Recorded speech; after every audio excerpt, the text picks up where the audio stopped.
Bismillahirrahmanirrahim. Assalamualaikum warahmatullahi wabarakatuh. Selamat berjumpa kembali anak-anakku sekalian di pembelajaran jarak jauh, pelajaran PKK, kewirausahaan, terutama untuk anak-anakku sekalian kelas 11 TKR 1 dan kelas 11 TKR 2. Mudah-mudahan kalian semua sehat selalu dan bisa mengikuti pelajaran ini dengan baik. Untuk mata pelajaran PKK pertemuan ketiga di pekan ini, materinya adalah fungsi atau peran wirausaha dalam perekonomian nasional. Ada beberapa fungsi dari kewirausahaan ini. Diantaranya yang pertama adalah bahwa wirausaha ini membuka lapangan kerja. Wirausaha berperan sebagai penyedia lapangan pekerjaan untuk para pencari kerja. Dengan terserapnya tenaga kerja oleh kesempatan kerja yang ada yang telah disediakan wirausaha, maka tingkat pengangguran secara nasional akan menjadi lebih berkurang. Karena dengan membuka lapangan pekerjaan, maka kesempatan kerja dan produk yang dihasilkan itu akan semakin banyak, akan membutuhkan para pekerja yang akhirnya kesempatan kerja semakin terbuka lebar. Itulah salah satu daripada peran wirausaha atau fungsi wirausaha. Kemudian fungsi yang kedua atau peran yang kedua adalah meningkatkan pendapatan nasional. Dengan munculnya produk-produk baru, baik berbentuk barang ataupun jasa, dapat memberikan sumbangan bagi naiknya pendapatan nasional melalui peningkatan jumlah produksi barang dan jasa. Pembangunan ekonomi merupakan sebuah proses yang menyebabkan pendapatan per kapita masyarakat meningkat. Dan jika pendapatan per kapita atau perorangan person telah meningkat, maka secara otomatis pendapatan nasional pun akan mengalami suatu peningkatan pula.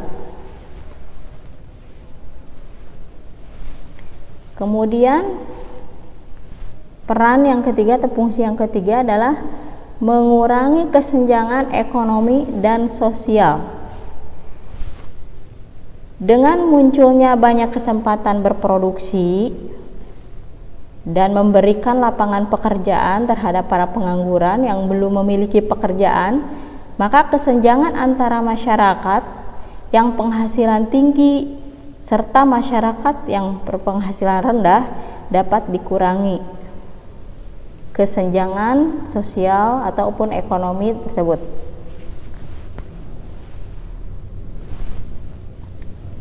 Kemudian fungsi yang keempat adalah mendorong terciptanya masyarakat adil dan makmur. Dengan makin banyaknya wirausahawan yang dapat mengolah kekayaan alam, berarti akan membuka peluang untuk meningkatkan pendapatan masyarakat yang sekaligus akan meningkatkan kesejahteraan masyarakat itu sendiri.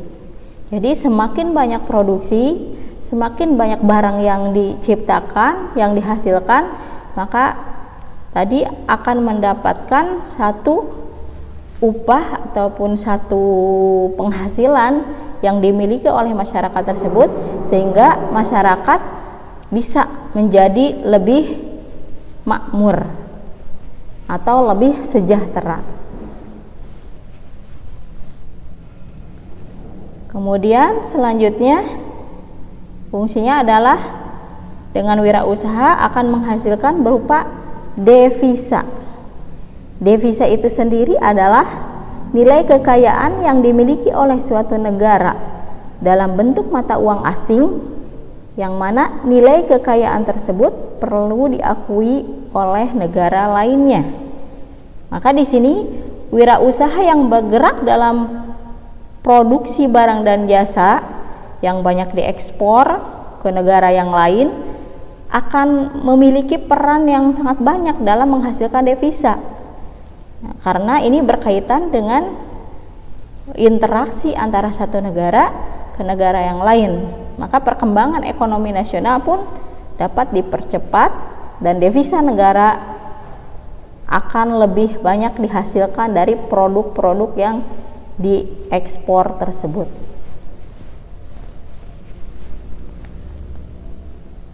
Fungsi yang keenam, yang selanjutnya adalah pengadaan penanaman modal atau investasi dalam negeri. Dengan makin besarnya investasi dalam negeri, penanaman modal yang ada di dalam negeri itu sendiri itu akan menambah produksi nasional, juga akan mengurangi ketergantungan terhadap investasi asing.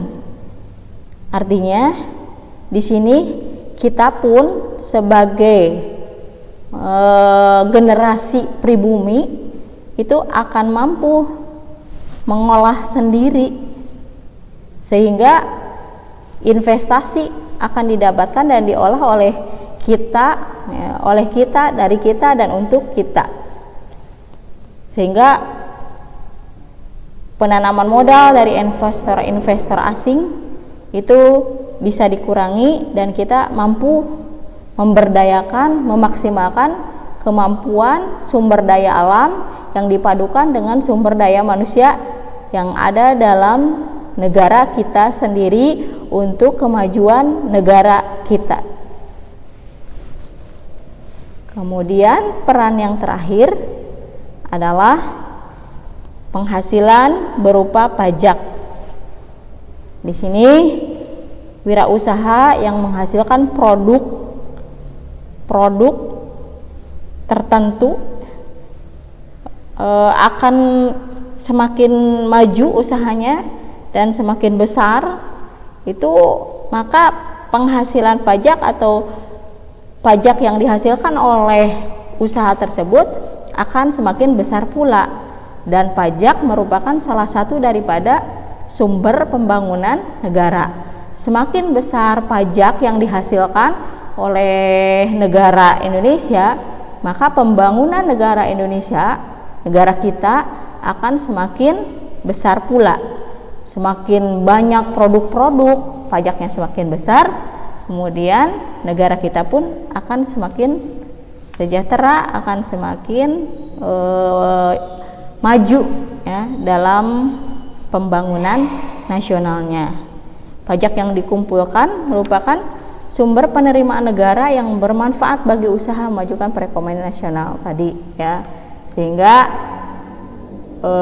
kita harus ciptakan warga negara yang sadar pajak, sehingga seluruh warga negara ketika sudah sadar pajak akan membayar pajak pada waktunya dan sesuai dengan nominalnya, dan itu adalah modal yang besar untuk pembangunan negara kita. Mudah-mudahan dengan pajak yang diberikan negara kita mampu mengolahnya dengan baik sehingga menjadi sumber kesejahteraan yang kembali kepada masyarakat itu sendiri. Begitu saja anak-anakku sekalian untuk materi kita di pertemuan ketiga ini, yaitu tadi tentang 7 peran atau fungsi wirausaha dalam perekonomian. Ya, jangan lupa di akhir dari pembelajaran ini kalian absen isi komentarnya, dan itu sebagai acuan bahwa kalian telah mengikuti pelajaran ini dengan baik. Nanti disimpulkan apa saja tadi peran wirausaha itu kalian catat ya. Kemudian nanti kalian ingat ada 7 peran dari wirausaha dalam perekonomian nasional. Itu saja anak-anak sekalian. Assalamualaikum warahmatullahi wabarakatuh.